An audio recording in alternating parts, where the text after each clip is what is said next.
Hi, I'm Vincent Zedosieff. I'm a 7th grader here at pvis. I like cats, long walks on the beach, and poking dead things with a stick.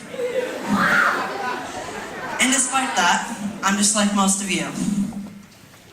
For all the students out there, I got through my first 3 classes and everything's probably the same as all of yours. But then when I get to my 4th period class, things start to get a little weird.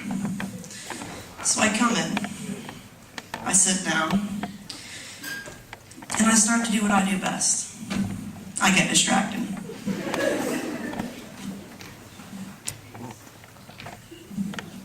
What's that smell?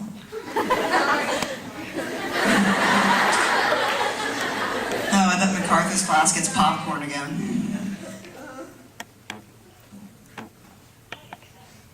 Did I put on deodorant? No. The teacher's pants look pretty familiar.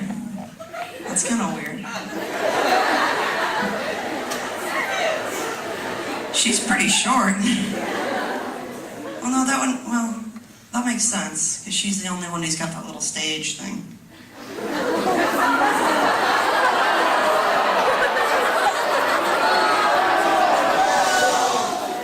Wait a minute.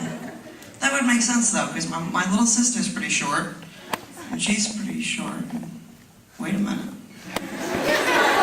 That's my mom.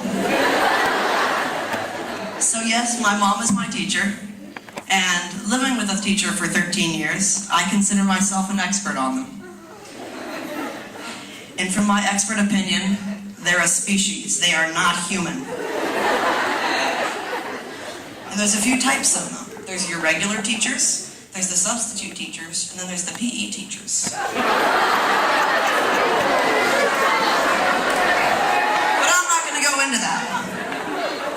So anyway, they are a species of their own. And like any species, there are a few myths surrounding them. They do go to the bathroom, they have friends, mostly other teachers, and they don't sleep in coffins. Yes, they have their own special bathroom. I've never seen it. I hear it's a sanctuary of sorts. It's very clean. No, it's not Narnia. But we all got an agenda at the beginning of the year. You can flip it over. It's not on that map. Unless, of course, you know where the secret portal is. But teachers are more real than you think. Not as humans, but they are real. For an example, just this week, I was on my way to the counselor's office, as I do every week. And I was walking through the pod, and I came across a teacher, and it walked out of its classroom. It paused briefly, and then it re-entered its classroom. That was weird.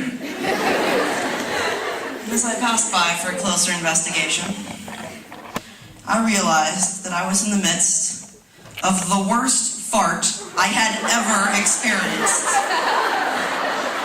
Yeah. No. So imagine a whale, a dead whale, floating in the equatorial Pacific for over a month, in the sun. Then it washes up on Rat Beach, bakes for another 30 days, and then explodes.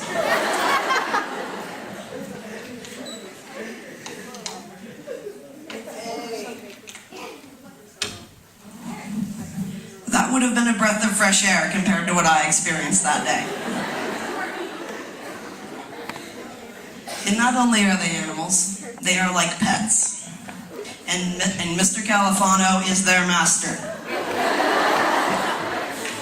And like most pets, they can be pretty finicky when it comes to food. If it can't fit or go from a mini fridge to a microwave, they probably aren't going to eat it. And we all know teachers live in their classrooms, and they rarely ever leave unless they're going to their sanctuary. But if there's one thing that will get them to go, it's free food. The PTA knows this and uses it to their advantage. So I was on my way to the office once again, concerning a certain pencil sharpener incident, when I came across two teachers. Hey man, you going to that meeting? What meeting? You know, that meeting. They're talking about like disaster drill planning and volunteer work. I'm not going to that. PTA's bringing free food. Save me a seat, I'll bring my bowl.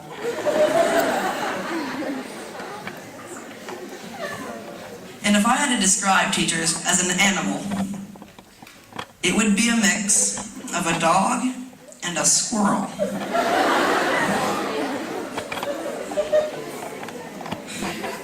Because like a dog, they'll eat just about anything.